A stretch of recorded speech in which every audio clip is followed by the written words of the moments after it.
כן מעריכה את זה שהוא רוצה לתת לנו איזו תמונה כללית של כל הנושא הזה, אבל כל דבר הזה נראה לי החלק הראשון אבל דיברתם על המודל של פעם? כן, מאוד. אוקיי.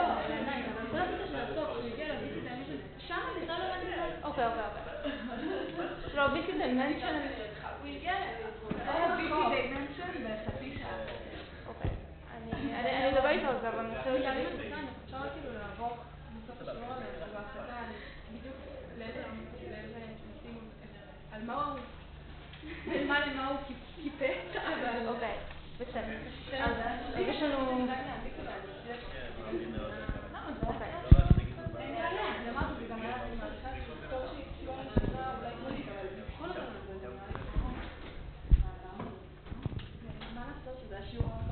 Okay, so let's start.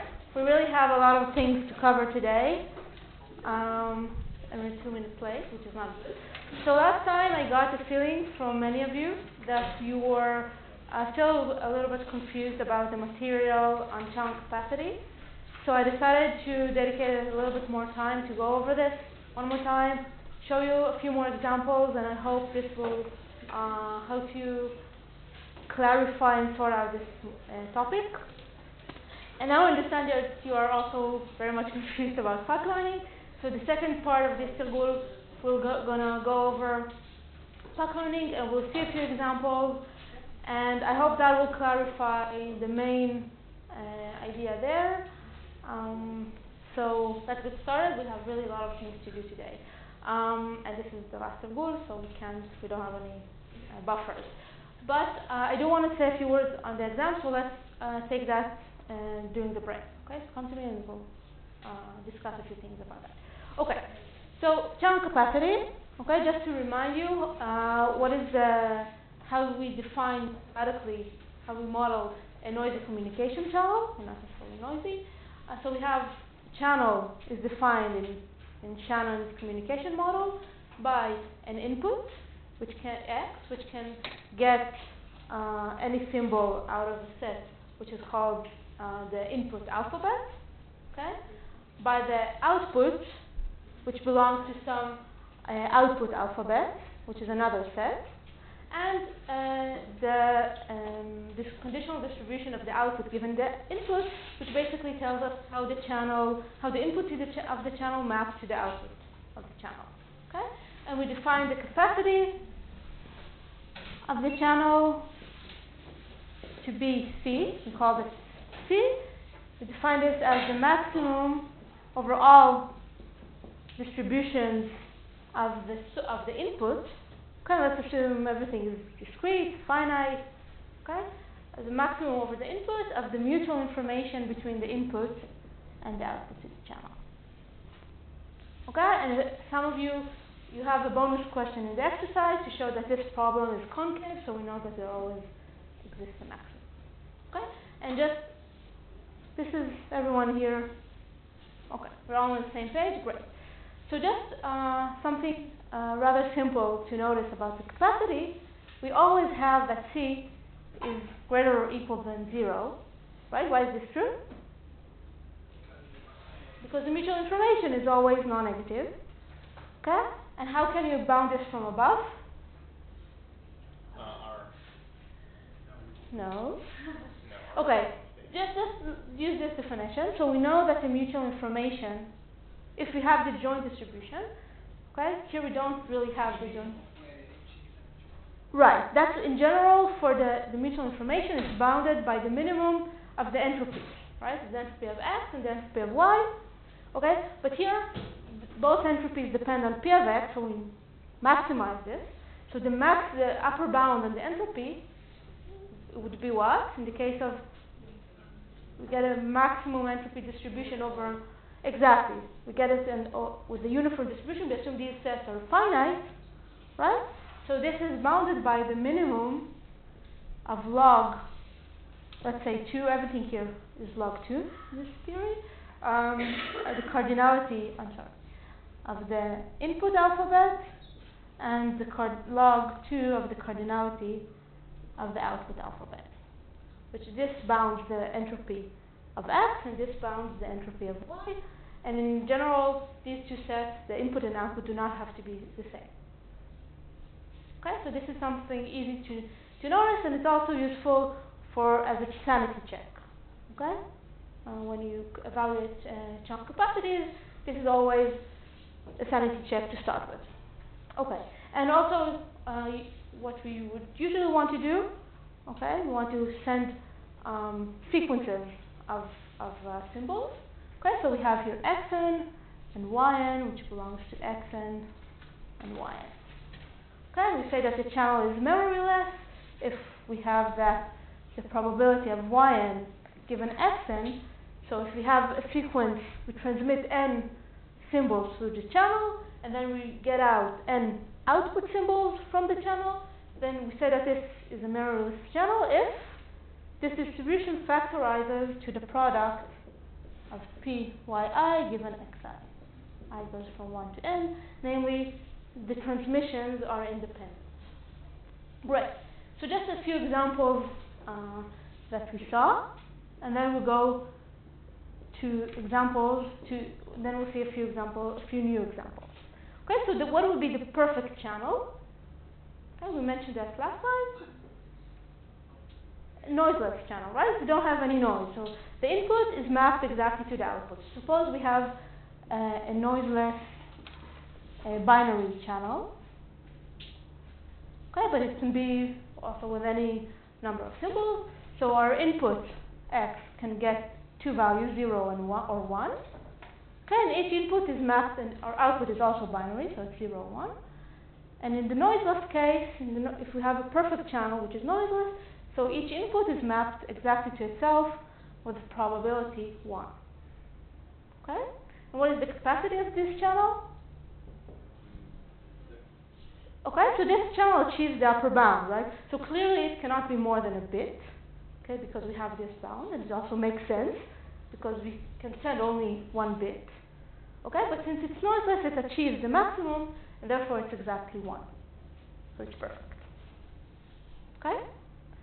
Another example that we saw last week on Thursday was the noisy typewriter.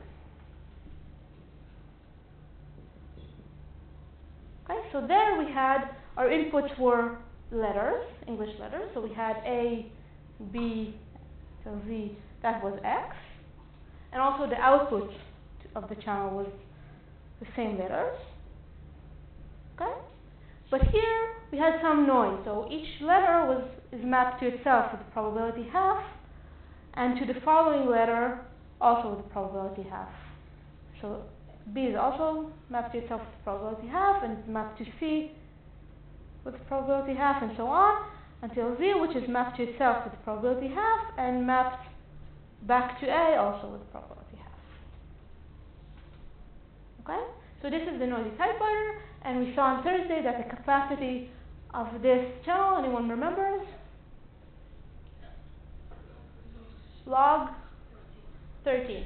You're right when you said half, but not for the capacity. Okay? So we can achieve this capacity if we use only half of the letters. So if we skip all the even letters, if we use just A, C, and so on, then even though the output is stochastic given the input, okay, if we only send A and never send B, and on the receiver side we get either A or B, then we always know that the transmitted symbol was A, and we can actually reconstruct the input sequence without any errors. Okay? So if we restrict ourselves only to half of the letters, to the say only the odd letters, so we can transmit all 13 letters without any error. Okay? Therefore, this is the maximal capacity, as if we had only 13 different symbols. Okay. Another channel that you saw in the lecture, I think, is this way, was the binary symmetric channel, or in short, BSC. Okay, so here also the input is binary, 0 and 1, X, and the output is also binary, 0 and 1, Why? This is a convenient way to describe a channel. Okay? And each input is mapped to itself with probability 1 minus alpha. Okay? And with probability alpha, the bits are flipped. So one is mapped to 0 with probability alpha, and 0 is mapped to 1 also with probability alpha. Okay, now we will not repeat the proof, but you saw in the lecture that the capacity of this channel, well, you know that it's at most 1 bit, but since we have noise, okay, intuitively it will be less than the bit. Okay, we showed in the lecture that the capacity of this channel is 1 minus the entropy of alpha, namely the binary entropy. Okay, so you all remember how the binary entropy looks like? Great. So 1 minus h of alpha, let's draw this. So if you have here alpha, okay, here's the capacity as a function of alpha, so let's call it C of alpha. Okay, so when alpha is 0, it basically means that there's no noise, and we're back to the noiseless binary channel. Okay, what happens if alpha is 1? It's the same, right? We just rename the output symbols, but it doesn't matter. We can still construct precisely. So here we'll have 1 if alpha is 0, and if alpha is 1, we'll also have capacity 1. And if alpha is half, then what is the capacity? 0, right? Because basically all the output is basically random. It's independent of the input, so there is no information there. So the capacity looks something like this. Okay. No, it's 1 minus the binary entropy. Okay, so it's the binary entropy is concave, it's not a parabola though. So this is a convex function. Okay. And another channel that we just mentioned briefly on Thursday, and now we'll discuss this channel in more detail, is the binary erasure channel. So notice that here, if we have a mistake, the receiver doesn't know that. So all the bits on the other side of the channel are suspicious. Okay? We send some symbol and the receiver gets it, and it doesn't know if it's a true, if it's the correct symbol or if it was flipped. Okay? In the binary erasure channel, it's very similar to the binary symmetric, but we have a special output symbol that tells us that there was an error. Okay, so the input is binary, as we had before, so x can get either 0 or 1. But the output symbols are now, for y, for the output, we have 3 symbols, 0, 1, and another symbol e that indicates an error or that simply the bit was erased. Okay, so this is an example of a channel where the input symbols and output, where the input alphabet and output alphabet are not exactly the same, and it actually makes a lot of sense, right? So let's say, as before, with probability 1 minus alpha, each symbol is mapped to itself, and with probability alpha, we have an error. Okay, so everyone understand this channel? Questions? Okay, I'm doing things a little bit faster because we really have a lot to cover. Okay, so before we will prove now that the capacity of this channel, okay, so it will be less than this, of course, because we have some noise. We will show in a minute that the capacity is 1 minus alpha. Okay, but before we show this, okay, I want to discuss this result. Okay, so this is kind of the answer, and we'll show it in a minute. Okay, so why does this make sense, that this is the capacity? What's that? We always know that when we have error, and about a fraction of alpha of the bits that we send are erased, are mapped to E. Okay, so if alpha bits are erased, we cannot recover them, then intuitively 1 minus alpha is the fraction of bits that we can recover without any error. So that's the main intuition. And let's compare that to the binary symmetric channel, okay, where this was the channel capacity. So now 1 minus alpha looks something like this, exactly like this actually. Okay, and what does it mean? So when alpha is 0, then again, this is noiseless. So we get 1 bit.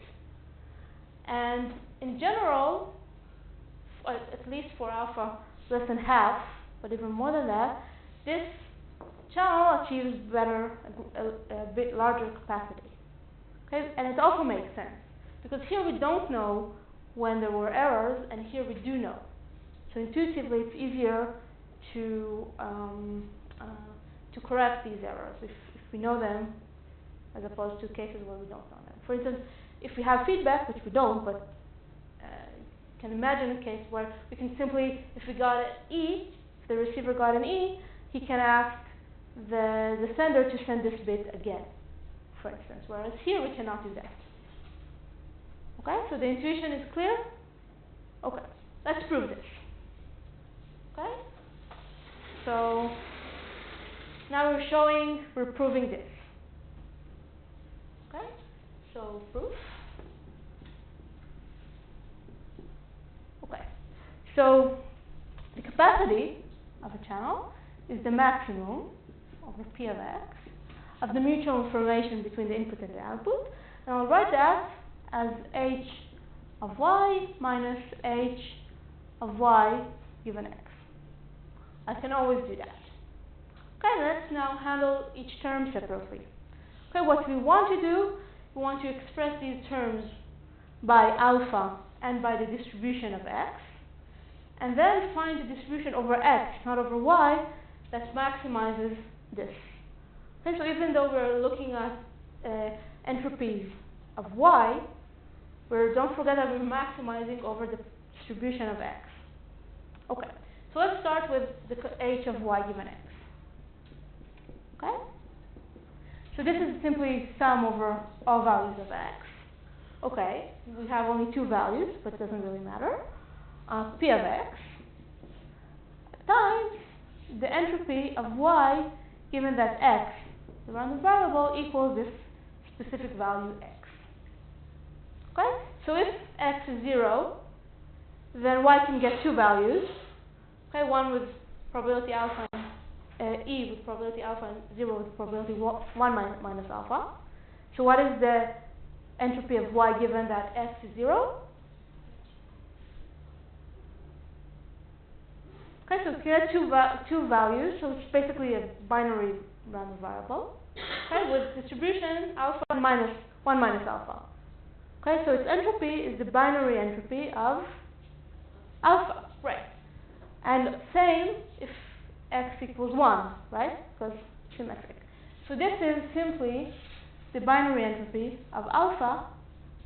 Okay, so it's constant, and therefore the conditional entropy of Y given X is the binary entropy of alpha. Okay? Now to deal with the second term, let's define another random variable, E, that indicates if there was an error or not. Okay, so E is 1 if Y equals the symbol E, and it is 0 if Y is not E. Okay, so this means that there was an error, this means that there was not an error. Okay, so what is the probability that E equals 1? Alpha. What is the probability that E equals 0? 1 minus alpha. Okay, so what is the entropy of E? Just the binary entropy of alpha. Okay, now notice that we define this in order to find an easy expression for the entropy of Y. Okay, so let's take a look at the joint entropy of E and Y. Okay, we will develop this by the chain rule in 2 ways in order to find an expression for the entropy of Y. So one way to do that is to write this as the entropy of Y plus the entropy of what? Using the chain rule, E given Y. Very good. E given Y. But what is this? If we know Y, then we also know E. Right? So what is this? 0. Right. So the joint entropy is just the entropy of Y. Great. Now let's develop this in another way again using the chain rule. So this is also the entropy of E, which we already know, it's the binary entropy of alpha, okay, plus the entropy of Y given E.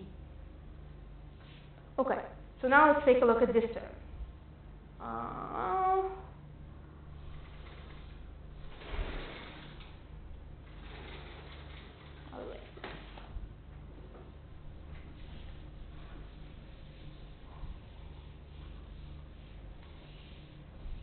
Okay. So we're interested in the entropy of Y given E, which is the probability that E equals 1 times the entropy of Y given that E equals 1 plus the probability that E equals 0 times the entropy, conditional entropy of Y given that E equals 0. Okay, so this is alpha, and this is 1 minus alpha, okay? Yeah, this is 1 minus alpha, never mind. Okay, but what is this? What is Y given that E equals 1? Swap. Board will be easier for you. We're right in front of you. This was erased. That was a noisy channel. Okay? So if we know that E is 1, then what is the entropy of Y given that E is 1? 0. Great. And what is the entropy of Y given that E is 0? So that depends on X, right? If we know that there was no error, then Y simply equals X, right? So this would be the entropy of X, whatever it is. Okay, we need to maximize over this. Okay, this is clear? Okay, so let's put everything together. So we have that the entropy of Y, okay, by this, the entropy of Y equals the binary entropy of alpha plus the entropy of Y given E, which we just found here that it's 1 minus alpha h of X. Okay, so the entropy of Y is the binary entropy of alpha plus 1 minus alpha, the entropy of X. Okay? The mutual information between X and Y, okay, is the entropy of Y, which is this, h alpha plus 1 minus alpha h of X, minus the entropy of Y given X, which is h of alpha, minus h of alpha. So h of alpha is cancelled, and we are left with 1 minus alpha h of X. Now remember, X is binary, right? So this is at most what? Log base 1, right? Yeah, everything here we take with log base 2. So this is at most 1 minus alpha. Okay, so this is an upper bound on the mutual information between the input and the output of the channel. And how can we achieve this upper bound? Great. If we take the uniform distribution over X. So if we take P of 0 X equals 0 to be equal P of X equals 1 to be half, then we get that h of X is 1 and we achieve this bound. Okay, and therefore the capacity of this channel is just 1 minus alpha. And we're done. Okay, any questions?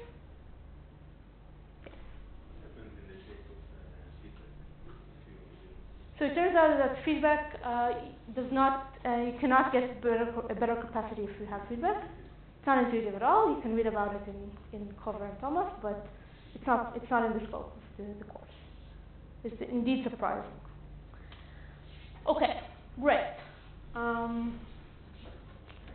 So far, okay, we saw simple cases where we could evaluate, where we can find this channel capacity, and our strategy was to find an upper bound on the mutual information between the input and the output, and then find a distribution over X that achieves this upper bound.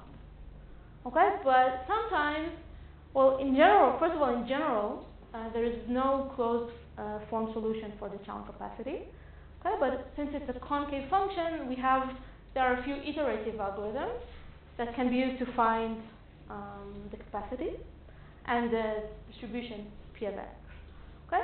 In some other cases, which are still rather simple, we can find a closed form solution, but sometimes this method, this trick of finding an upper bound and the distribution that achieves this upper bound, sometimes it's not really straightforward to do that, and we have no choice but to differentiate the mutual information with respect to the distribution of x.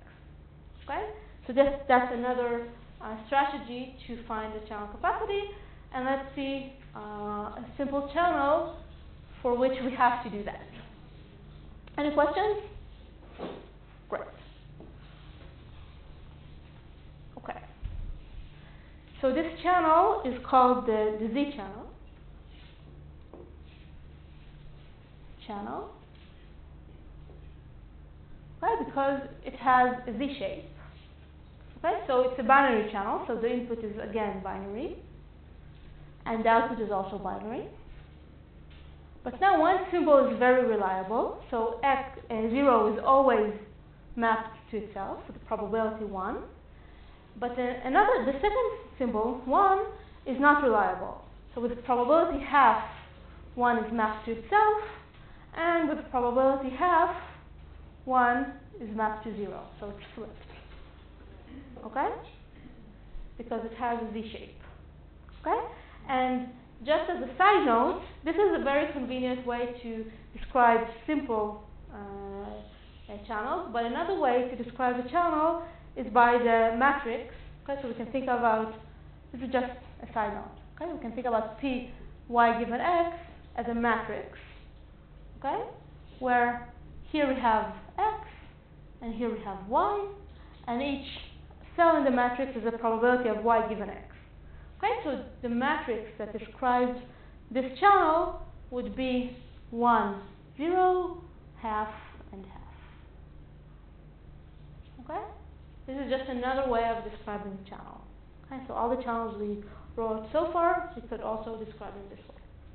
Okay, so let's find exercise and find the channel capacity, C. Okay. So again, we want to find this. So C is the maximum of h of y minus h of y given x. Okay?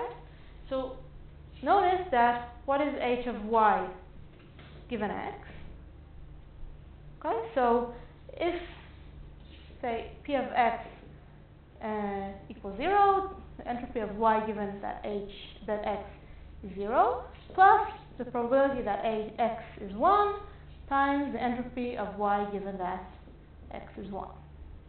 Okay, but if x is 0, if x is 0,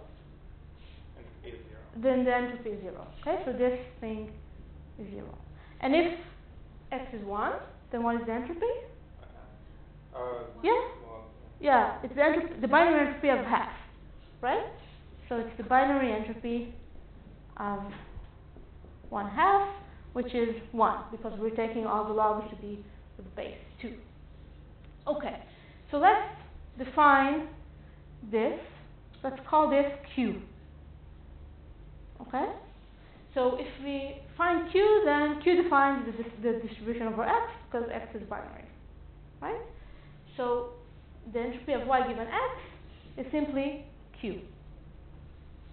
Okay? So we want to find Q such that the mutual information between x and y is maximal. Okay? So let's find the entropy of y. Okay? So before we find the entropy of y, let's first notice what is the probability that y equals 1 in terms of Q. Probability of 1 times L. Exactly. Okay, the probability that x equals 1, which is Q, times the probability that the output is also 1, which is half. Okay, given that the input was 1. Okay, so we just get half Q over 2, which tells us that the entropy of Y is, so H of Y is the binary entropy of Q over 2. Okay? And putting this together, okay, we get that the mutual information between the input and the output, so I, X, Y as a function of Q is the entropy of Y, which is the binary entropy of Q over 2 minus Q, which is the conditional entropy of Y given X. Okay? Now we just need to differentiate this with respect to what? Q equate to 0, find Q. I believe all of you know how to do that. I really don't want to waste time on this. That can either do it at home or take a look at my notes. I'll just give you the final answer. So Q turns out to be 2/5. Okay? I don't have any intuitive explanation for that. Just it's quite surprising that we can even transmit some information through this channel, and C is something like 0.32 or something like that. Turns out to be this way. So this is much less than a bit, which makes sense because only one symbol is reliable and the other one is not very reliable, but we can still send some information through this channel, which is nice. Okay, yes? Do we need, I mean it's a little technical, but do we need to add a constraint that Q will be between 0 and 1 or something, or is it somehow? In principle, yes. It just turns out to be that way. So the constraint is not active. Okay. Any other questions? Optimal distribution if we have X is 1 with 2/5. Exactly. So you use 0 more times than you use 1, which makes sense. Okay, but you still use it with some distribution. What's that? So you can't use it, so there's no information. Just send a constant all the time. Right? You can't convey information with a single symbol. Okay. Let's see what I am.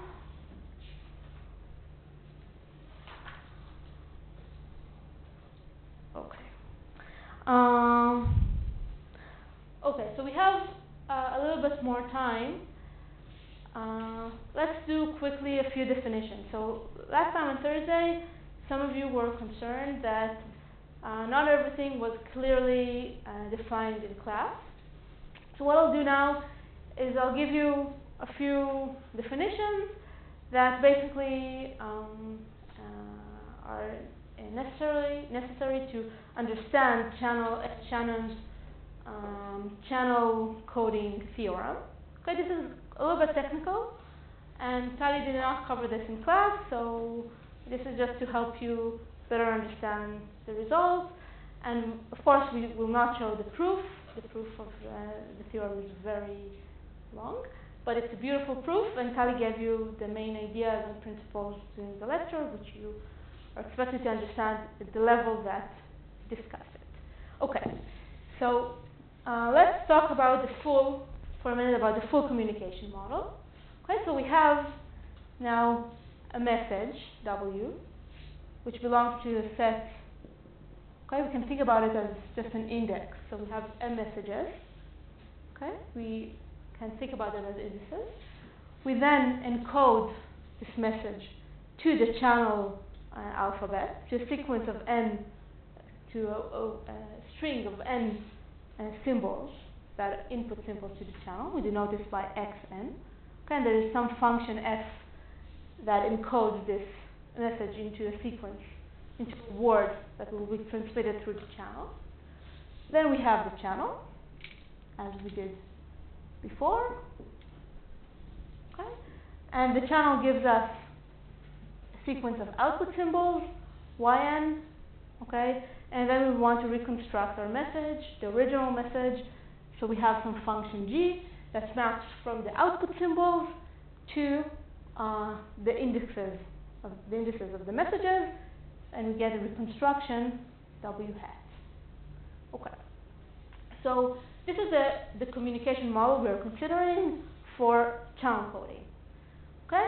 And recall that we can, one of the results in information theory is that we can talk about source coding and channel coding separately, and we don't lose anything. Okay? So here we don't talk about channel coding, but we implicitly assume, we don't talk about source coding, just assume that we already have a set of messages, and we implicitly assume that they are uniformly distributed. Okay? Which is like assuming that we already solved the problem of source coding. Why is that so? Because asymptotically, okay, if we encode our source in large blocks, then the AEP tells us that for large blocks, we get that everything is almost equally likely, okay? And if we get more or less uniform distribution, then each message is encoded by a fixed number of bits. Okay? Yeah. So it's just an intuition. It's not very important that you follow this, but last time some of you were confused. I will repeat in a minute. So I'm giving you this intuition, but if you don't follow, don't worry. Just you need to remember that we can separate the problem of channel coding and source coding. We'll discuss them separately. So what is the intuition here? This is to your question again. So we assume here that we have a bunch of messages, M messages, and we assume that they are drawn uniformly. Okay, so assuming that our source is uniformly distributed is like assuming implicitly that we already solved the problem of source coding optimally for large blocks. Okay, because if we have a large enough block, then the AEP tells us that everything is almost equally probable, equally likely, and then if we have a uniform distribution, then the optimal code is just to index the messages and encode each index by a fixed number of bits, so we get a uniform distribution and a fixed number of bits that we encode each word. Okay, that's just an intuition. You don't really have to follow all of this. Okay, so let's do a few definitions that were kind of missing before. Okay, so we defined an MN code for a specific channel. Okay, so we said that the channel is defined by the input alphabet, the output alphabet, and the distribution PY given X. If it's a memoryless channel, then this is all we need to define the channel. Okay, so a code, an MN code for this channel consists of three things: a set of messages, M messages or M indices. Okay, this is a bunch of messages that we want to send through the channel, and we use this code to encode these messages to input symbols for the channel. Okay, it consists of an encoder, which is a function f from this set of indices, to a sequence of n input symbols to the channel. Okay, so an MN code uses n input symbols to encode m messages. Okay, and it consists also of a decoder G that maps from the output sequence of n output symbols of the channel to an index of a message, which we call here W hat, which is our reconstruction. All the messages, like the sequence of n. Yeah, an MN code, it's not a specific code, there are many MN codes, is a code for this channel that uses n input symbols to encode m messages. That's all. It also has to come with an encoder and decoder. Is it n symbols for each message? Yes. For each message, we have n symbols. Great. It's not the same. Like it's taken from the same. This is the set. The set. The same n. This is the set x and the set y. The set x is, I don't know, the alphabet. Then I would use different combinations. Exactly. So if it's binary, so it's all binary strings of length n. Okay, and if it's 26 letters, English letters, so it's 26 to the power of n. Okay, it doesn't have to use all these code words, not necessarily. In fact, in general, if the channel is noisy, then we cannot use all these code words.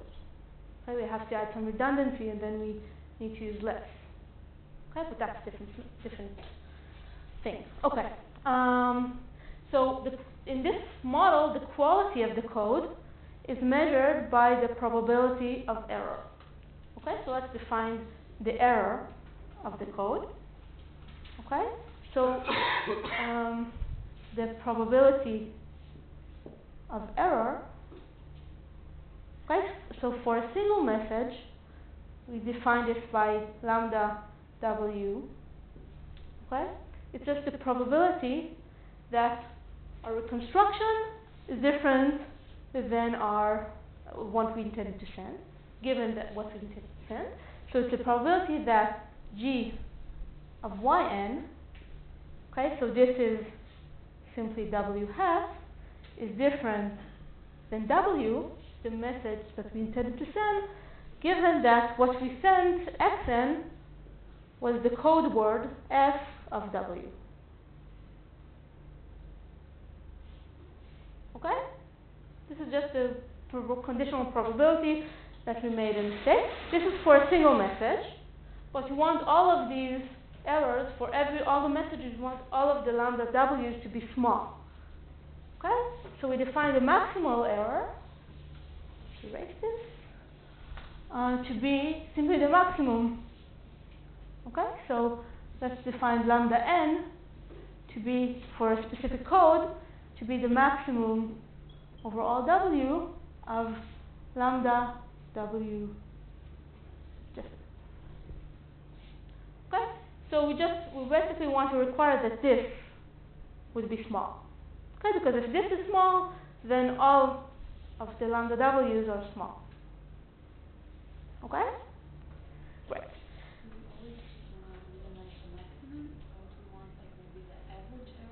Okay, if you minimize the average, then for some messages you can do very bad. Yeah, of course.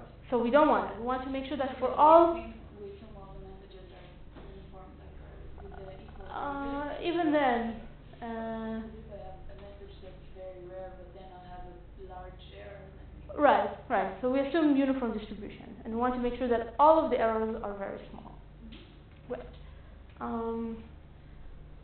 But still, it's not the arithmetic mean. Sorry? It's still not the arithmetic mean. Yeah, of course. Okay. This is not. Okay. So definition. Okay. So what is the rate? Okay. So the rate of an MN code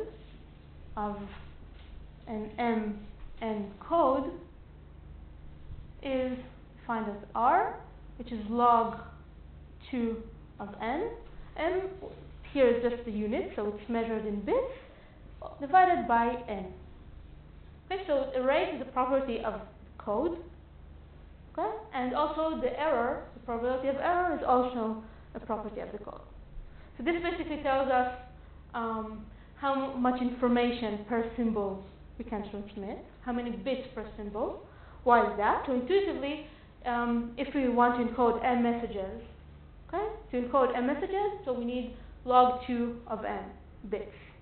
Okay, but now we encode these n messages not in bits, but in sequences of n symbols, input symbols to the channel. So the number of bits per symbol is log n over n. Okay, this kind of makes sense. Bits per symbol. We kind of spread the information over all the sequence of n input symbols, and then the information that's transmitted per symbol is just log m of n. Okay? Give me 2 more minutes, I'll finish these definitions, and then after the break we'll start something new. Okay, so this is a rate. Okay? And now we can consider all the codes. Okay, so now let's fix R and N. Okay, so this is a family of codes, MN codes. Okay, now let's fix R. Let's look at all the codes that have a rate R and uses N symbols. Okay, so what is M? for these codes? To the NR. Yeah, approximately, right? Because R is not necessarily, okay, this is not necessarily an integer, but it's approximately. And we'll use this approximation, we'll just say it's equal. Okay, so all of these codes are actually 2 to the NR n codes. Okay? Because this is the number of messages that we can encode with such codes. Why approximately? Because it's not necessarily an integer, R can be, okay? But it doesn't matter, forget about it. Usually we just round this up, but it really doesn't really matter. Okay, so now we look at all these sequences, okay?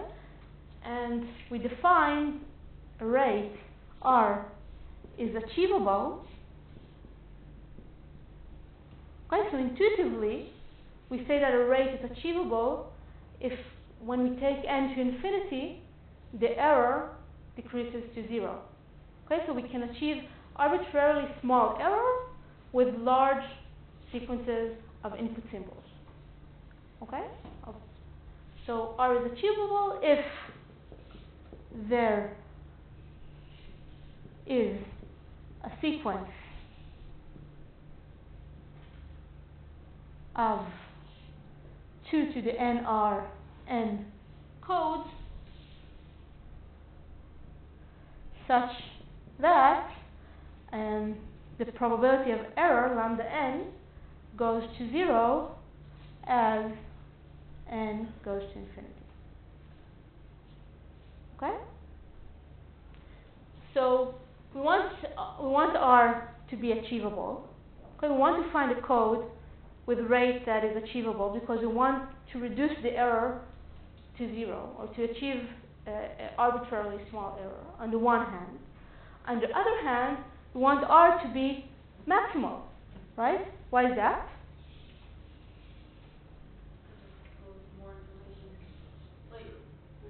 You're all saying correct answers, okay? Because if R is bigger, then each symbol that we send conveys more information, so our communication is more efficient. And that we can, if R is bigger, then we can send more messages, different messages, with a small error. Okay? Yeah. Why sequential code? Because it's an asymptotic property. So as n goes to infinity, so you need to talk about a sequence. Okay. So the Shannon's channel coding theorem basically tells us, and that's by this we'll finish, basically tells us, and this is a very remarkable result, that the supremum over all R such that R is achievable, okay, equals the capacity, the maximal information between the input and the output. Supremum. It's like the maximum, but it's not necessarily, okay, so if you have, say, this function, okay, so the maximum of this function, say this is 1, it's achieved here, but now if you take this out of the set, then you can get as close as you want to this maximum, but not necessarily achieve it. So that's a supremum. Okay, you can think about it as a maximum, but it's not accurate. Okay, so this is Shannon's channel coding theorem. Okay, that's the main result that Tali gave you all the intuition in class for this theorem. On Thursday we defined it slightly different, but it's the same thing. Okay, now we can actually understand it this way. So all these definitions are quite technical. They're only intended to help you understand this better. We won't ask you on rates. Tali talked about rates in class, but we won't ask you about achievability or the probability of error or things that you didn't talk about in class. This is just intended to help you understand why is this remarkable. Okay? This is a really nice result. So let's take a break. Let's take a 10-minute break. And during the break, do a context switch, because after that we'll talk about path learning, which is a different problem. Okay. Okay.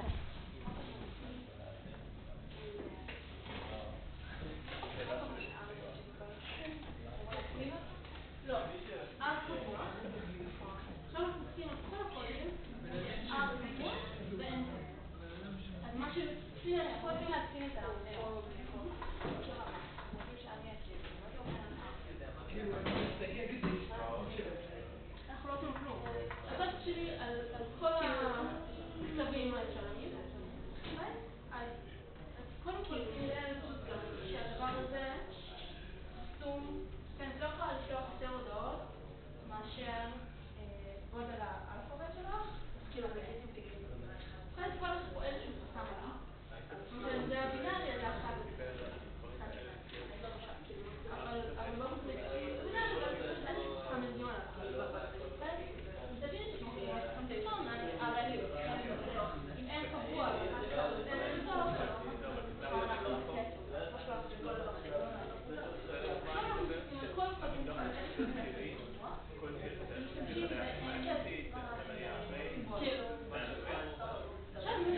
רק קודם שפונקציה של כך שנגדיל את מספר שימושים אנחנו יכולים לקרב את השגיאה להפך כרצוננו.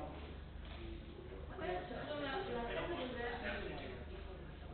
אנחנו לא מדברים על קודים ספציפיים, לא מדברים על קודים ספציפיות.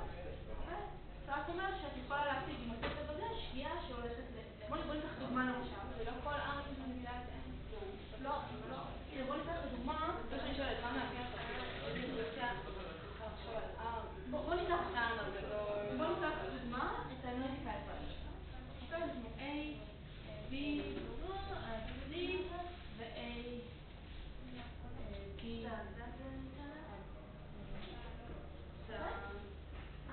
מה אמרנו? שהקפסיטי זה לא 13. וגם מצאנו, בדרך כלל זה לא אומר לנו איך זה נכון. מכירה זה מצאנו דרך מאוד פשוטה, שכל אמרנו בגלל שזה הולך ככה, בדיוק, נדלג על אותיות. אוקיי? אז עכשיו אנחנו משתמשים רק ב-13 סיבות. אוקיי? זה אומר שאנחנו יכולים להשיג 13 אותיות, כל ו-N אותיות, אנחנו יכולים להשיג 13 קצת N הודעות שונים. אוקיי? אז מה יהיה הרי כשאנחנו עושים את זה? זה לוג 13 קצת N N, שזה לוג 13 זה בדיוק הקפסיטי שלי. עכשיו מה קורה? הגענו כן, אבל מה קורה עכשיו אם את רוצה לשלוח יותר הודעות? לא, זה לכל אין, שימי לב, זה גם בקוד. שנייה, זה דוגמה מיוחדת, זה קורה שזה נכון גם לאין סופי. זה אפילו לאין שווה אחד. למרות שהקליטה באופן זיכרוני היא נקודות. אז בדוגמה הזאת זו דוגמה מיוחדת שזה נכון אפילו לאין סופי. עכשיו מה קורה אם את רוצה ארץ גדול? את רוצה לשלוח יותר הודעות, את צריכה להשתמש בהודותיות. ועכשיו השגיאה שלך לא חילקת. עכשיו השגיאה שלך לא חילקת. לא חילקת. תראה, זה נכון אין. זה נכון אין. בואי נניח שבמקום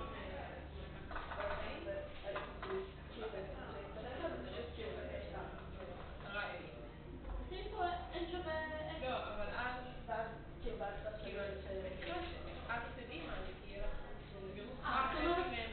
פה את אומרת משהו אחר. בוא נקבל את n. נפתח n להיות שווה 26. כל או לא בחסר, 26, נכון? כל האותיות. אז אני יכולה בסך הכל לשלוח 26. נכון? חוק כדי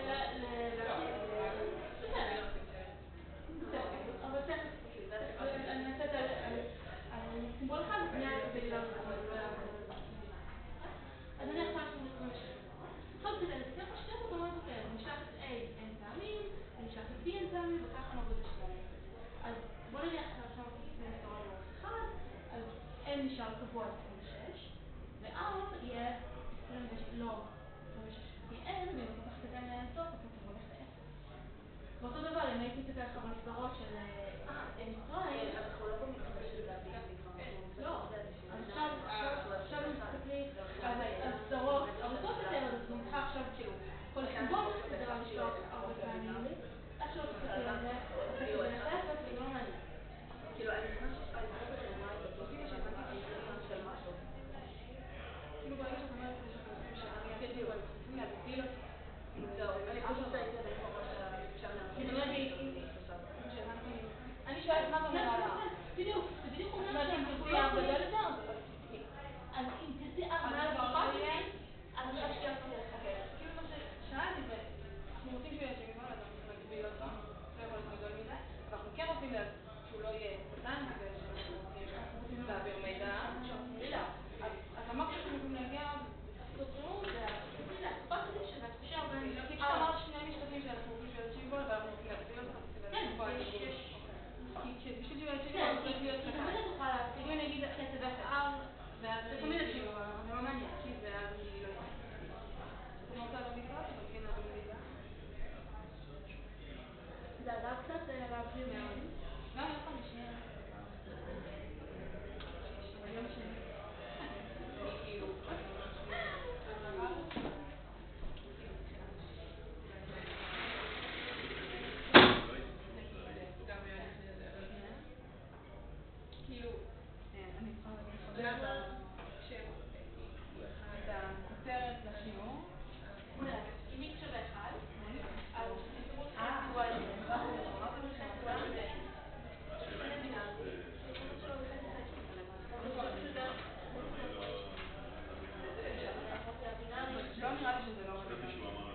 ואז תחומות המבחן, אם יש... לא, זה לא עכשיו. לא עכשיו, כאילו עוד עכשיו ייעול כללי. כן. כאילו, כי אם לא...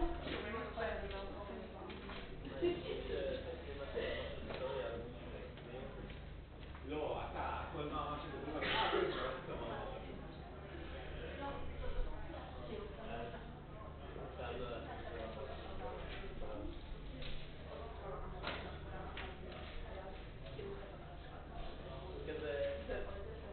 אני לא יכול להגיד לך לא להיפגש, אבל מאוד נחמד שתחשבו בעצמכם לגבי הזמן, תשלמו קטע, כאילו, לעשות על כל הקבוצה. לא יקרה. אז אולי לא רק שאני לא רוצה להפגש, אין לי מה...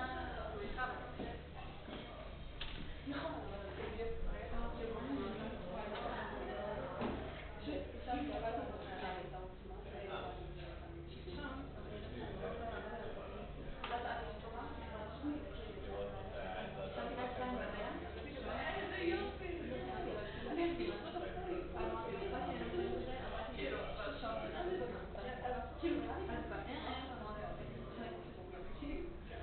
כמעט שכבתי להגיש את התרגיל. מה שעשיתי זה שלך, ואז כאילו לא הגשתי את זה. שכבתי שצריך לעלות את זה. ברגע זה מה שאמרתי. בסדר, פשוט, נכון. זה הבעיה היחידה של ה-EM.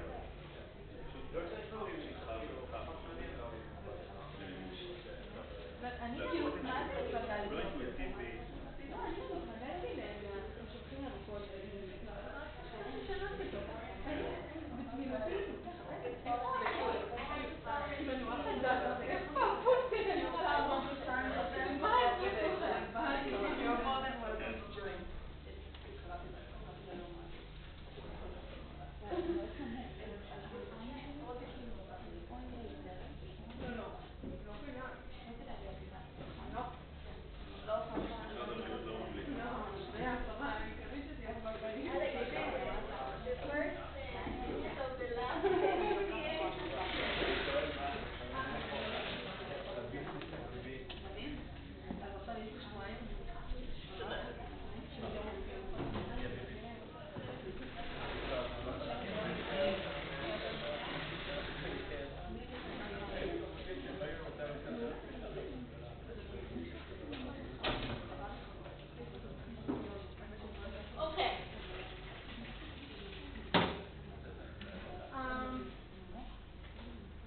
So I hope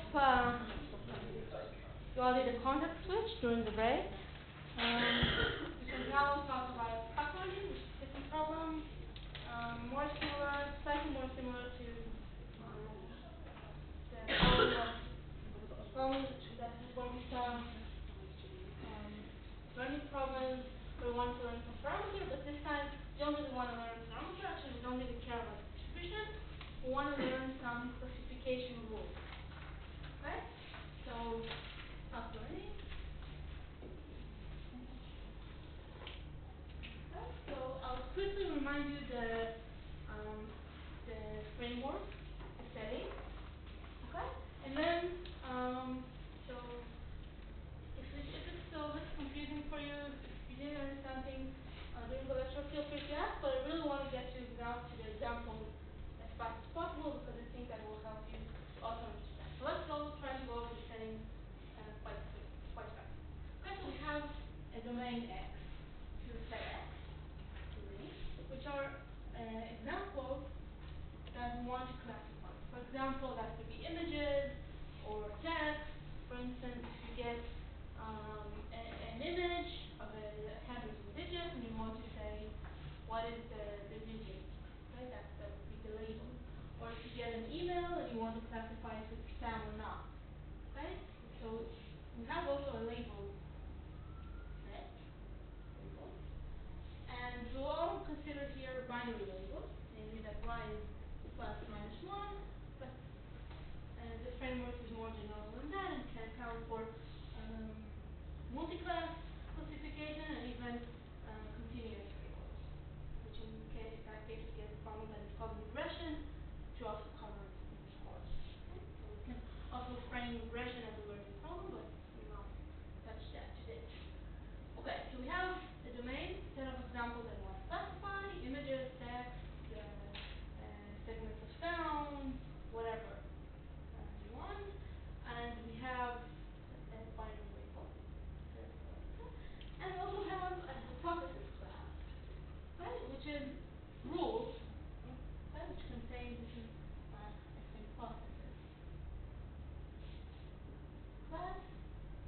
contains a set of rules from which we want to learn.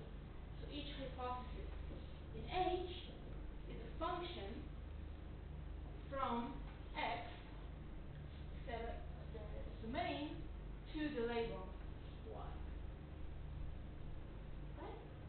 Sometimes H is called small h is called a hypothesis, sometimes it's called a classifier, sometimes it's called a predictor. They are all saying different names for the same thing. Okay, so this is what we want to learn. What is the learning algorithm? So, learning algorithm. And what is that? What is the input? What is received? X and, well, it seems training data, so X and Y.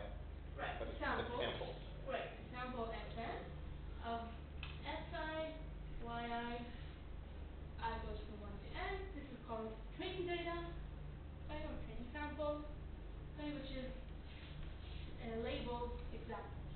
So X and its label. And we assume that they are bronze IID, okay? IID from some distribution P of X and Y, which we do not know. Okay, as opposed to what we did in the beginning of the course, we won't even try to learn this distribution. Okay, and actually we won't even want to find a learning algorithm that would do well for every distribution. Okay, so what? Is the IID part always true? I mean, do we always We assume, yeah, we assume here, in this setting, we assume that it's IID. You can extend it to okay, you can relax the assumption, but we will not. What is the loss function? Like all the time 0, 1, right? Okay, so here we consider only the loss function, the 0, 1 loss, right? But in general, we can consider it a general loss function. So if you did IML, then you know this, and if you do not do IML, then I strongly recommend that you do. Great. Okay. What's that? I think you mentioned the hypothesis test. Somehow divided between the actual class and the hypothesis class. Did you talk about improper learning, maybe? He didn't mention it, but it was hinted to it. It was right. Okay, so another letter? What's that? There was a C somewhere. Okay, so you can think about a larger class, that H is a subset of this class, maybe you Yeah. can do that, and then you can think about an algorithm that returns not necessarily an H from here, but an H from a larger class. No, he didn't.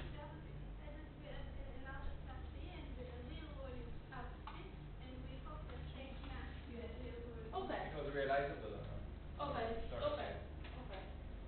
So that's one way to describe realizable. Okay. But now we'll talk about the realizable case. I'm going to find out and we'll focus on this.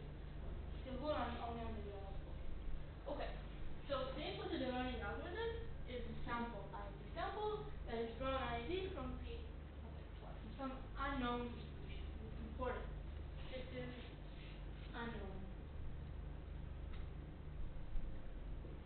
Okay. What is the output? A little h. Right. So the output sometimes we denote it as in learning algorithm that we denote it by A. Right? Representation for an algorithm. So the output is sometimes we denote it by A of S n. So the learning algorithm is a function from the sample to the hypothesis class. So when we run the algorithm on the sample Sn, we get some hypothesis in H. Okay? Okay. So for any hypothesis in H, we want to evaluate its quality. So we define two measures or actually the main measure that we want to achieve is to minimize the generalization error of the hypothesis. So we denote that by EP of H, but the generalization error depends on P distribution, and this is the probability that we see X of something for which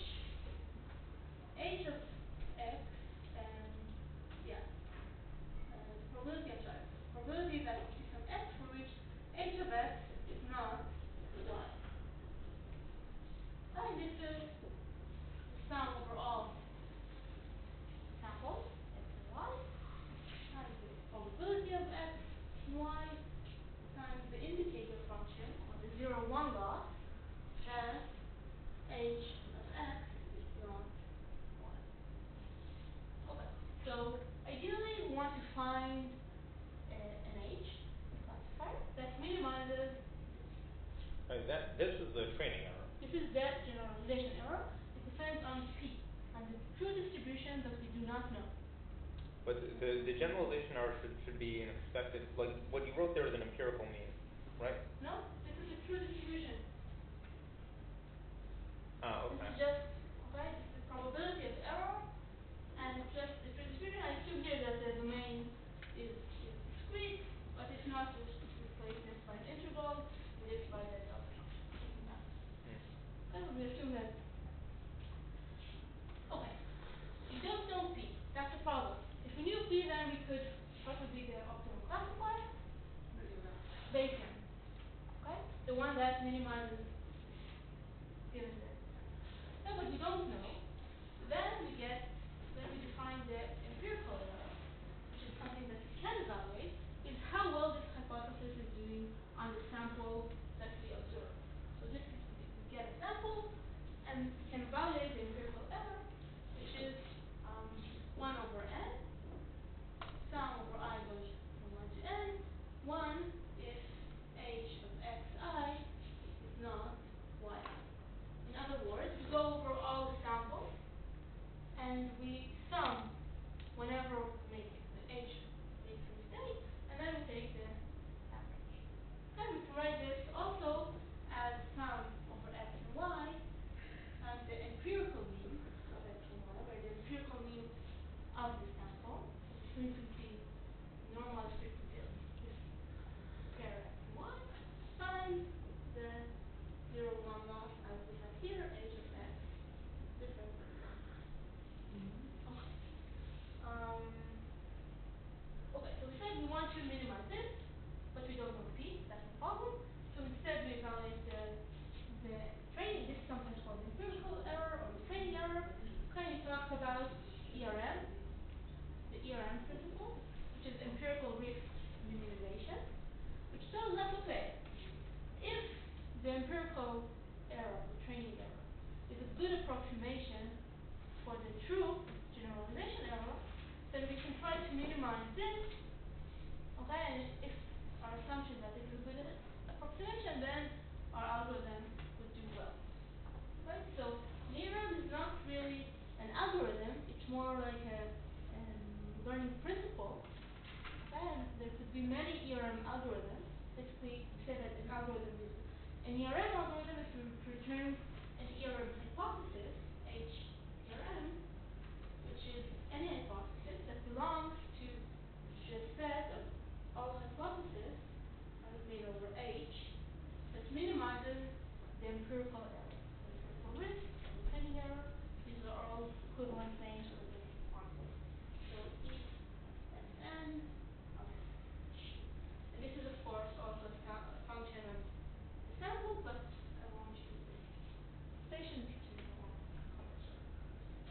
Okay. So in class we talked about two studies. One when we have the realizability assumption, and the realizable case, and the agnostic case. Okay, so what is the realizability assumption? What does it mean? That we can reach zero error. That we can reach zero error, right? So it means that there exists some H star in our class H for which the generalization error P of H is 0. Which basically means that the sample is drawn like this. First we take x derived from some P of x. We don't know P of x. And then y is just H star of x. So we draw the x's independently, and then we label them according to H star, and the label is deterministic. Okay, so the realizability assumption tells us something about the distribution P of the joint distribution of x and y. Basically tells us that y given x is deterministic, and not only that, that this deterministic rule belongs to our class. Okay? The agnostic case tells us that this is not necessarily true. So there are two cases where it's not true. One is, as Tyler told you, where we have a larger class and maybe the true rule is outside of our class.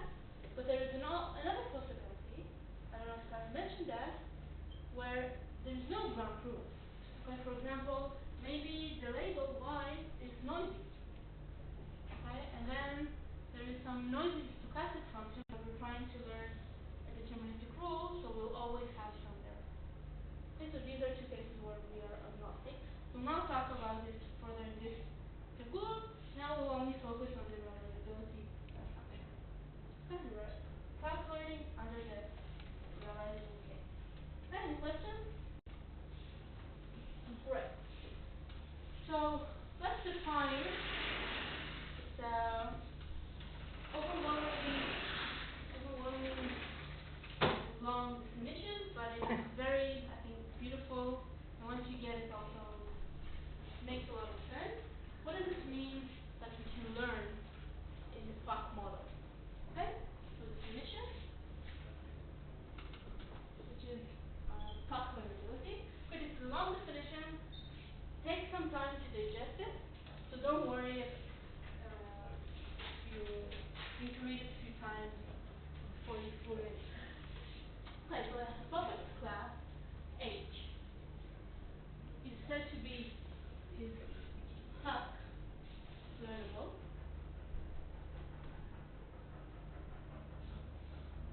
if there exists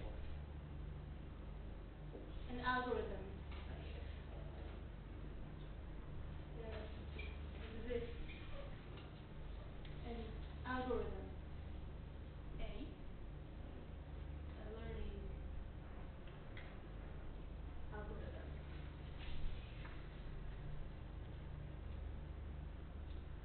A, and a function N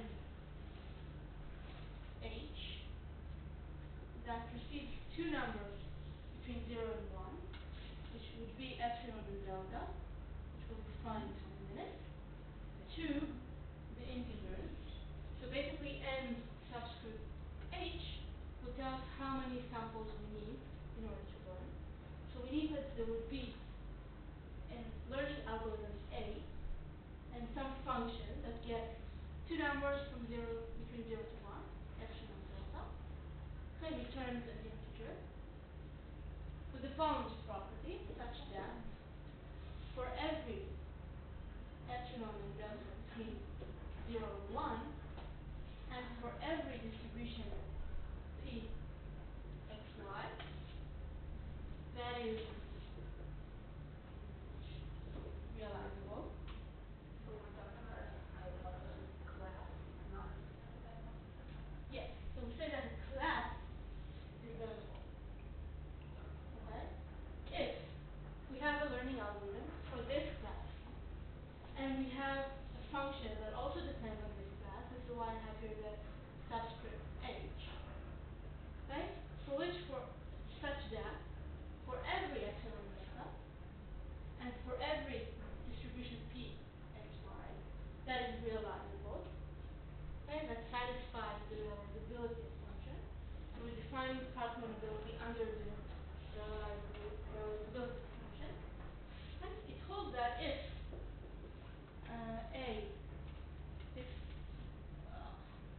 when running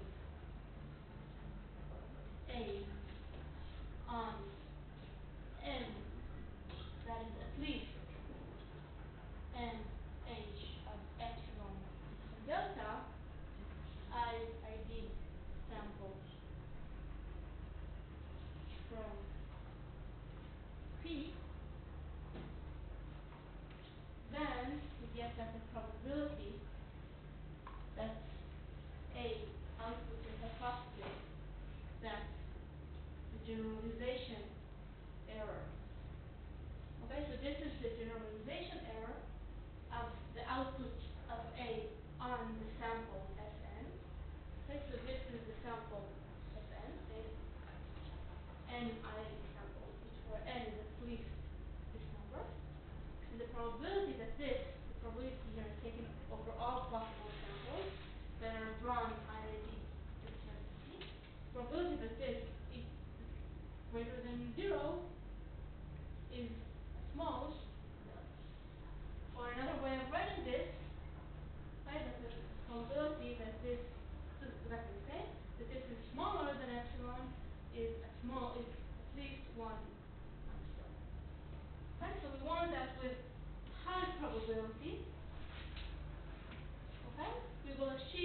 small error.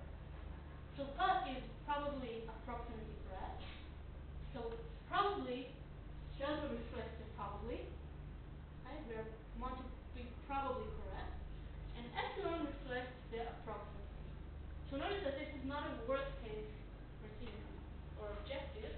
This is some sort of an average case.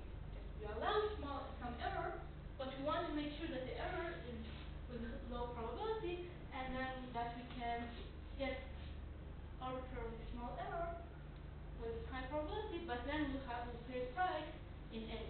So if we increase n, then we can increase these two numbers. We get with high confidence, small error.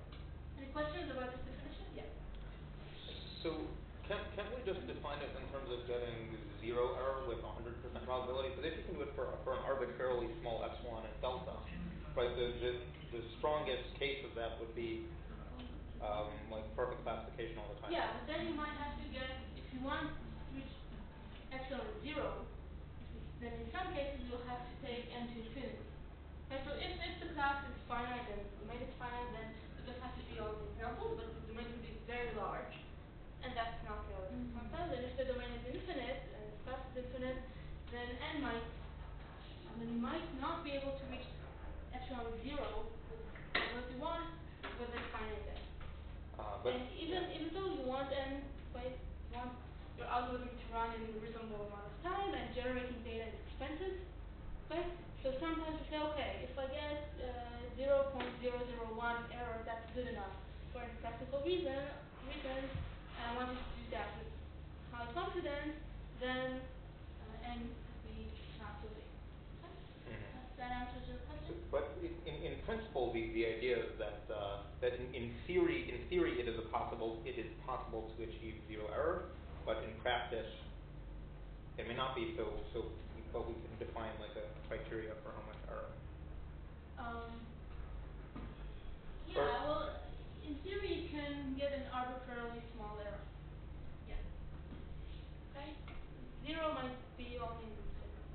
It's like if you have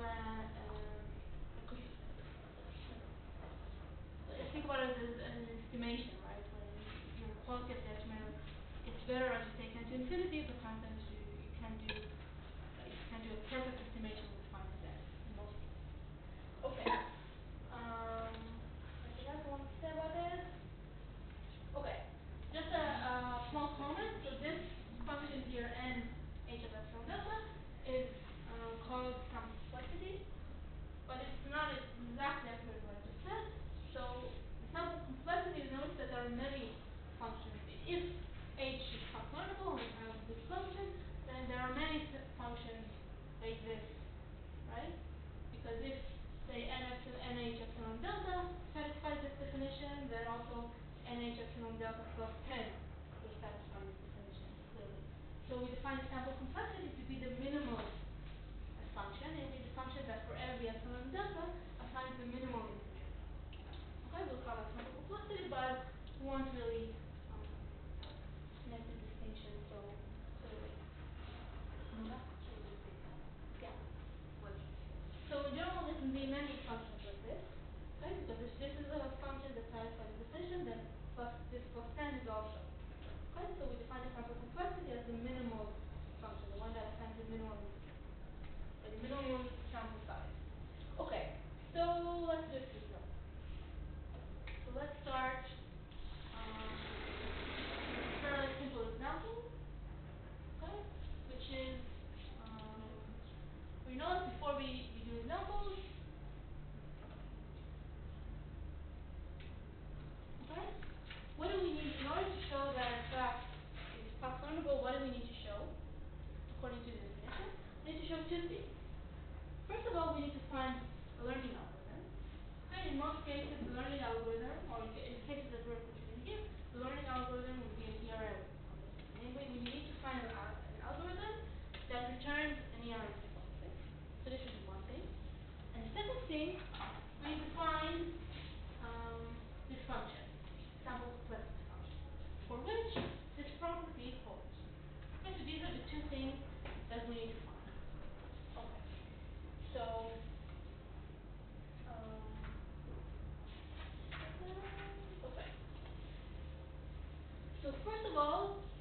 saw in class, the first example of classes actually that are path learnable is inside in the lecture, I think. We will prove that later on, but that's actually an intro to class. Okay? We'll talk about it in a few minutes, but we start with finite classes. Okay, so if H is finite, right, then you show that n H of epsilon delta, okay, is 1 over epsilon log the cardinality of the size of the hypothesis class over delta. Okay, so this is for finite classes. And for finite classes, we can always do ERM. Sometimes it's not efficient. You can always do exhaustive search if you don't know anything about the class. But usually we have some structure in the domain, and we can do something that is much more efficient.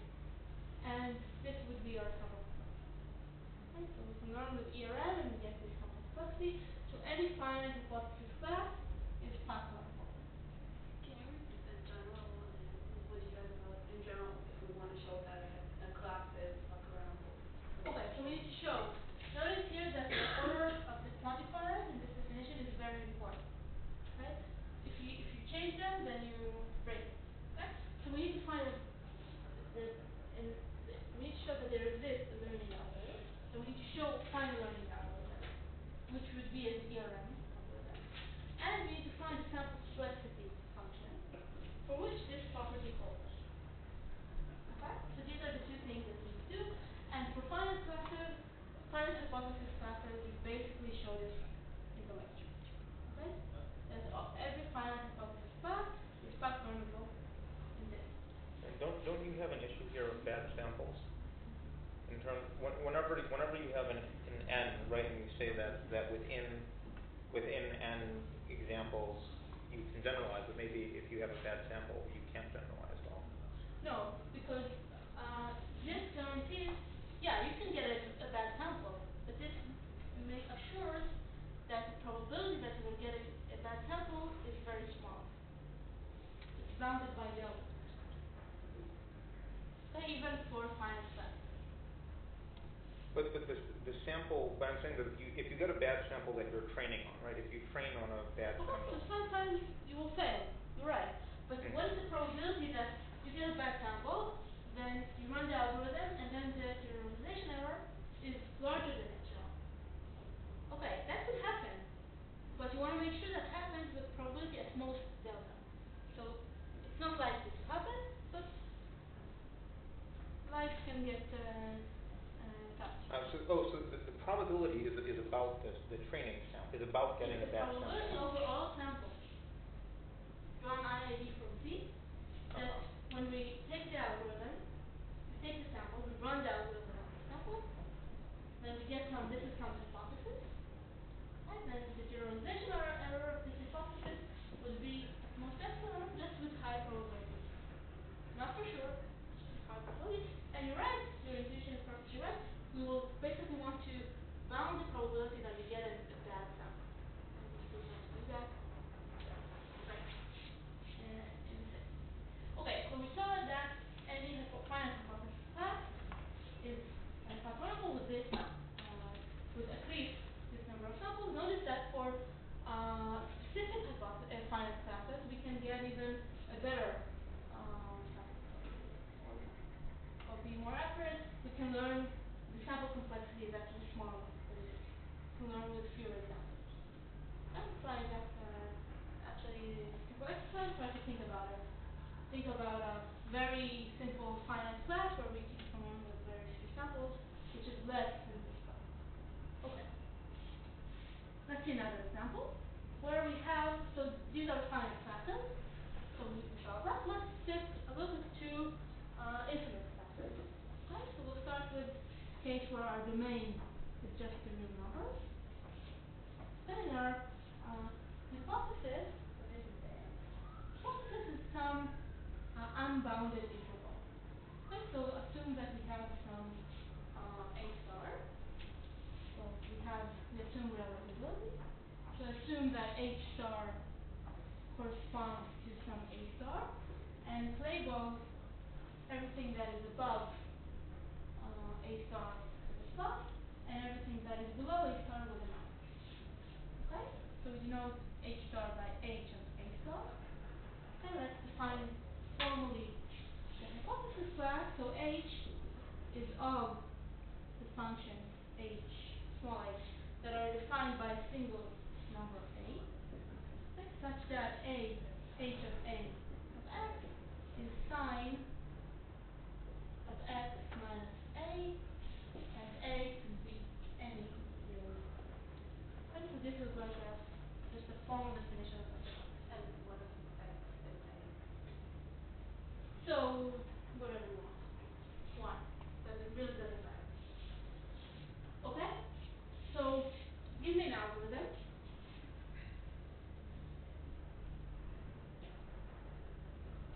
that returns an ERM hypothesis. Okay, so suppose we got here example. Take this. So suppose this is our sample. We got here plus, and we got here some minus. Okay, so give me an ERM. Okay, so what do we need to, in order to return a hypothesis, we just need to specify A. So single parameter. If you make a wrong classification, if you classify minus where it was plus, so just move your So how do you define A? Or how you choose A? you choose an A, you choose a random value for A, and then every time that you make mistake, you move the value you want. Okay, and eventually what you would get? You get that A is A star. the minimum. Okay, so you can actually any A between the maximum point that is labeled minus and the minimum point that is labeled with plus would give us 0 training on the error. It would be an ERM hypothesis. Okay? It will be easier for us just to choose this one. Okay, so let's call this A hat. Why? What? Why do you choose this? Because this also achieves 0 training error. Yeah, but And it will be easier for us to do the analysis for this. What? Yeah. Well, we will achieve the same guarantee. Yeah, but More or less what's the the same probability guarantee. that you got that exact? It doesn't matter. Okay, we just need to make sure that the probability of error Yeah. is small.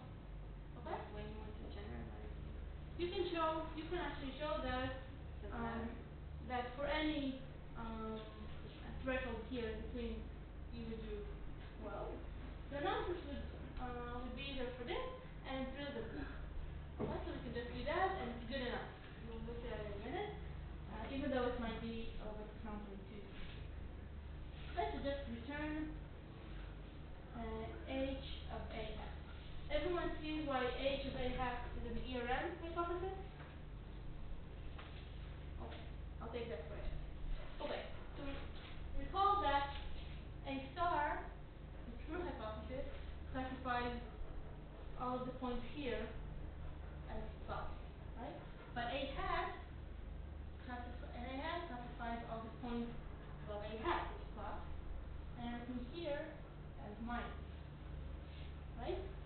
So the region where our algorithm or the hypothesis that our algorithm returns makes a mistake is this region. Okay, so the probability, okay, that the probability that x belongs to the interval A star A hat is exactly the generalization error of H A hat. Okay?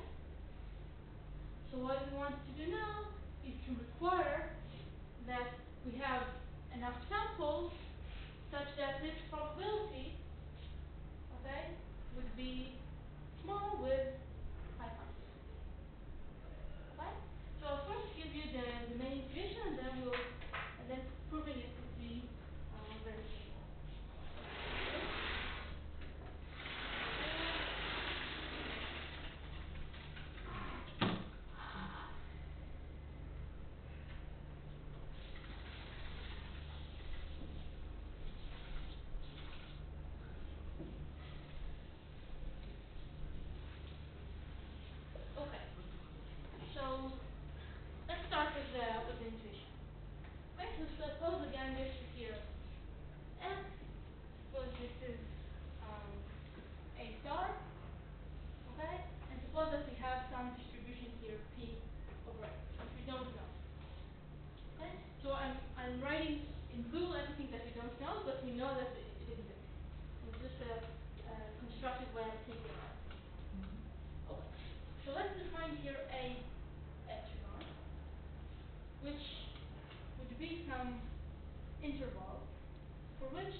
with probability epsilon.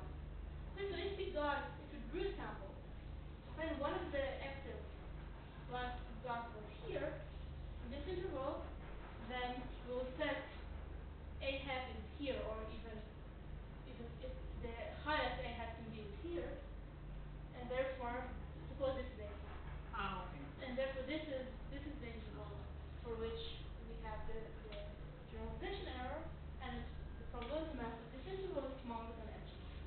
The A has been repeated. It just didn't see where you were pointing when you said. So let's suppose that this is a hat. We got a sample here. Okay? So a good sample, okay, Sn is good if there is some xi in the interval a star and a epsilon. Right? That's a good sample. And what is a bad sample? If all of the samples that we got are outside of this interval, so for sure a has to be somewhere here, and then what can you say about the generalization error? It's bigger. It's larger than epsilon. So an epsilon isn't this anymore. So an epsilon, so a bad sample is a sample such that for all all the samples are not in the interval a star and epsilon. Okay?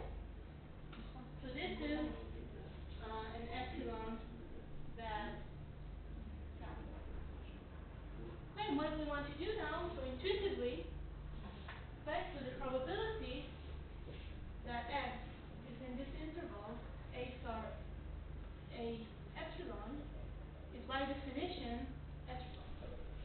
So the probability that x is not in this interval, a epsilon, is 1 minus epsilon. Right? Is this only for a uniform distribution? No? We just need to do some distribution. We don't need to know what it is. Just know that people. Okay? So we don't know a star, we don't know a epsilon, we don't know p, but we can talk about all these quantities hypothetically. Okay? And what's important here is that if we draw many IID samples, then what is the probability? So what is the probability that all the samples are not in the interval? To the power of n, right? Because they are IID. So the probability that a single x is not in this interval is 1 minus epsilon. But then we multiply because they are IID. So we get that this is 1 minus epsilon to the power of n. So intuitively, if we increase n, then this probability that we get an epsilon bad sample goes to 0. So all we need to do now is to find n for which this is smaller, this is a small scale. Okay? Is this clear? So let's do this a bit more formally. Let me erase this. I'm sorry. Okay.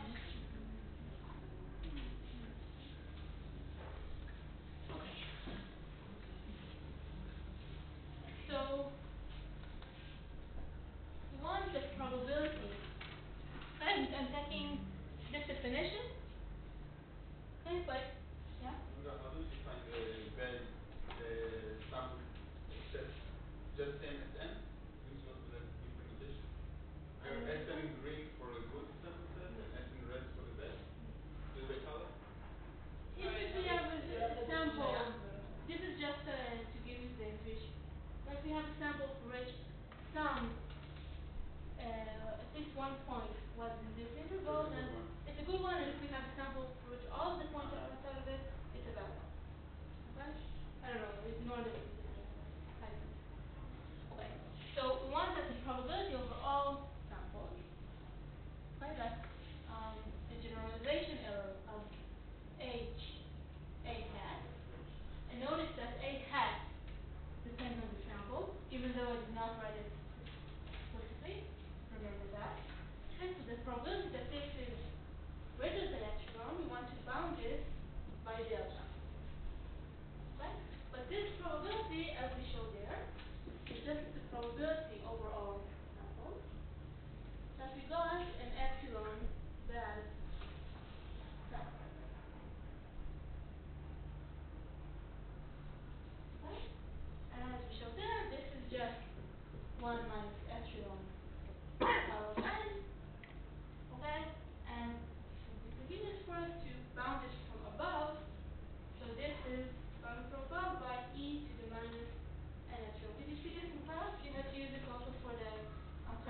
wrong for finite hypothesis. Right, so we started to write it. Okay, so this is actually a stronger requirement, but it doesn't really matter. You can still show that use it to derive sample complexity. But we now need to require that this is a small delta. Okay, so this now is a requirement. So we have epsilon, we have delta, and we need to find n as a function of epsilon and delta. Okay? So we take the log, we divide by minus epsilon, and we get that n has to be greater or equal than 1 over epsilon log 1 over delta, and we can call this the sample complexity. This is our result. So we got the learning algorithm, and we got the sample complexity. Okay, so we have, we showed that definition, calculability is satisfied for the epsilon class. And also notice that for finite classes, right, we got a better sample complexity bound for this class than what we had for finite classes. Right, so for a finite class, we got here, instead of 1, we got the cardinality, the size of the class. Right, and here we got 1, and this is the class of size 1. Okay, why does it make sense? Okay, we didn't talk about the dimension so much, but it makes sense because this is a very simple hypothesis class. Okay, we have only a single parameter, and this is a dangerous intuition because we can construct a hypothesis class which also has a single parameter, but it's not observable. It's possible. But this class is actually very simple, okay? And therefore we get a small sample, relatively small sample. So we can have finite classes which are more complicated to learn. Okay, do we have time for another example? No. That's a shame, because I really want to show you the proof for the rectangle. Do you want to stay a few more minutes just so I show you the proof? If you want, stay. If you don't want, I'll have it in my notes, so you're free to leave if you want to have a break. Right? So let's be up very fast. Basically, the idea would be exactly the same, but there's some twist there. It's easier to see. So, okay, if you want to leave, do it now and quietly. If you want to stay for 5 more minutes, I'll be happy. Okay. So let's talk about the class of rectangles that are aligned to the axis. So here we have x equals R2. And say our true hypothesis H star is not working at all. So I'm just going to do this. Say that true hypothesis is H star. Okay? So here we get positive samples, and outside we get negative samples. Okay? And every hypothesis in this class is defined by 4 parameters. So we have H, A, B, C, and D of x is 1 if x1 is in the interval A, B, and x2 is in C, D. So everything inside the rectangle is 1, and the rectangle is defined by 4 parameters, and it's 0 otherwise. Okay. So now we get a sample, give me an algorithm. Let's just take the smallest rectangle that covers all the positive examples. Okay, so here we get something like this, right? So it's always inside the rectangle that is defined by H dot. Okay, the probability of error is this whole region. Okay, so in general there could be many shapes of this region as opposed to the previous example where it was fairly simple. There was only one possibility of error region. Here we can have many shapes because the rectangle could be different ways. So we'll actually require something a little bit stronger that will make our analysis easier, and we might pay a small price in the number of samples that we require, but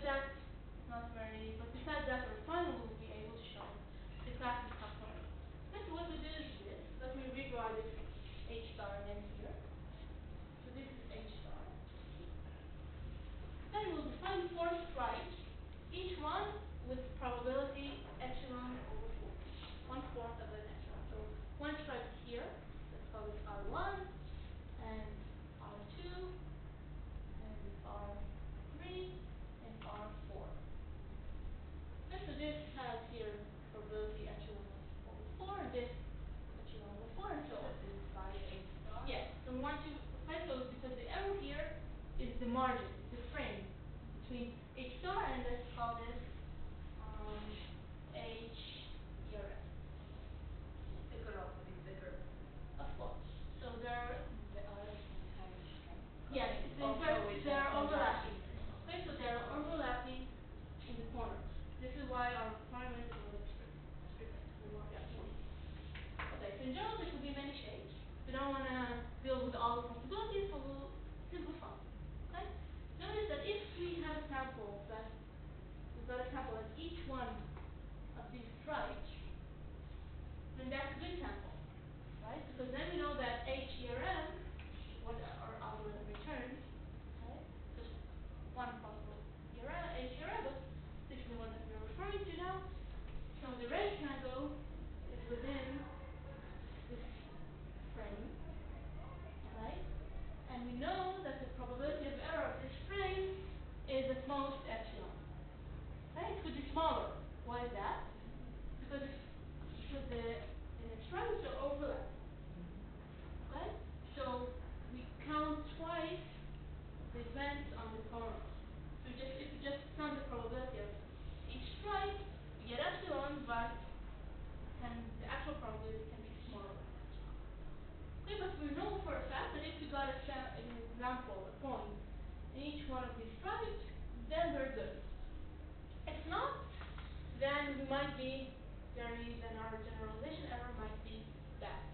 Okay, so we would want to require that n would be large enough such that we get a sample, get a point at each one of these stripes. Okay, so what is the probability that x is in the probability that x is in some Rj is just epsilon over 4. Okay, and what is the probability that we got a sample in which all of the points are not in Rj? So the probability that all of the points are not in Rj? What's that? Yeah, if we miss one stripe, right, so what is the probability that we got a sample? 1 minus epsilon over 4, but we have n samples to the power of n. Right. So this is the probability that we miss one sample. Okay, and we define a bad sample as a sample which misses at least 1 point. Okay, so let's start writing this more formally. So the probability again over all samples that EP of H here M is most epsilon, this is bounded by the probability of a bad sample, okay, where we define a bad sample as a sample that misses at least one stripe. Okay, so this is the probability that there exists at least one stripe, one J, where J is between 1 to 4, for which all the samples are not in this stripe. Okay, and this is just the union. Okay, so it's either that we miss the first stripe, or we miss the second stripe, or we miss the third stripe, or we miss the fourth stripe. So this is the union of these events. So this is the probability of the union of J goes from 1 to 4 of the event that we got a sample for which all the points are not in the stripe Rj. Then what we can do now is how can we bound it? Union bound. No. Same. So this is, we can bound this by the union bound, okay? And then we get that this is sum J goes from 1 to 4 of the probability, right, that all xi are not in a single stripe Rj. And this is exactly 1 minus epsilon over 4 to the power of n, and we get this 4 times, so we get 4, 1 minus epsilon over 4 to the power of n, and again as we did before, we bound this by 1 minus epsilon to the power of n, we bound it by e to the minus epsilon, so here we have that this is small 4 times e to the minus n epsilon over 4.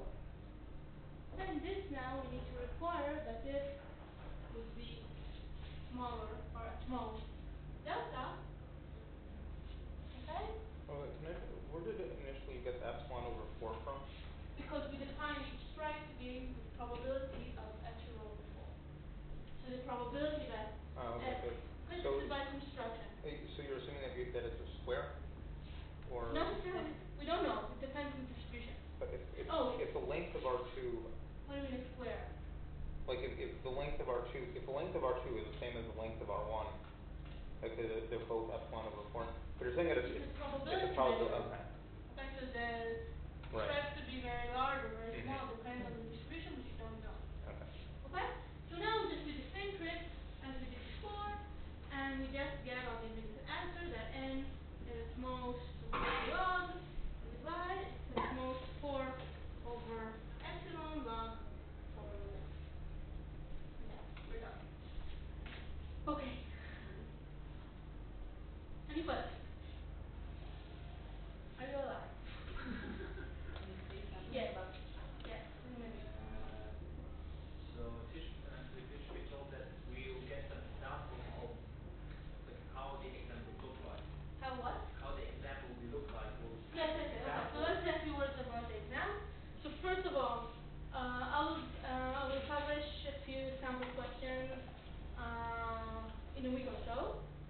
If you want before, Yes. maybe, yeah. you will start studying before Ngezi, right after In Ngezi. Engedi. In Ngezi. And dreaming about it before. Okay, we need to first finish it. I'll try to do it as soon as possible. Maybe you can give us one example now, just to understand the type of question. Okay, so it will be multiple answer questions. Yes. I'll publish a few examples. I'll solve them during the review session before the exam if you want me to.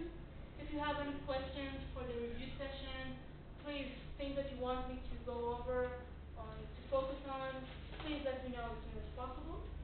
Okay? I think it would be best to have the review session on Sunday.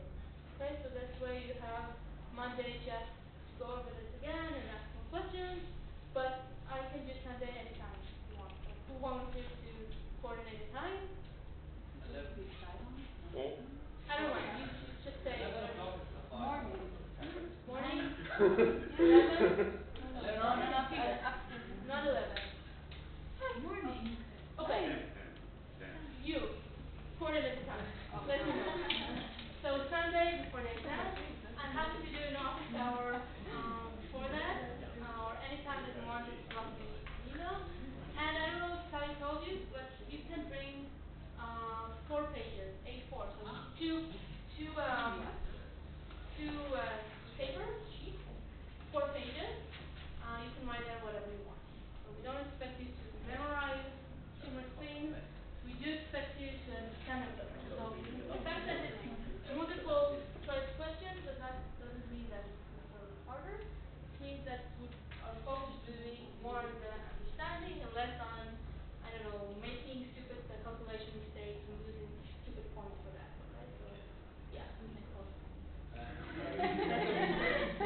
Not need to know simple math like log over half or something. I'm like, if I'm doing an exercise, I type everything over all, like log over half or something like that. Do I have to know, like, we can we bring a check calculator with us or not? I think that will be fine, but I need to check the class. If you don't need to calculate anything, then it's okay. I don't think the calculator would help you so much, to be honest. But I'm just checking out. How many questions? Yes. How many questions? Somewhere between 10 to 16. I'm not sure. 10 to But 15. that's a lot of. I don't want Very to. little. No, I mean, like four, if like you have 10. I know. That's why I want. In the time is only 3 hours, right? Yeah.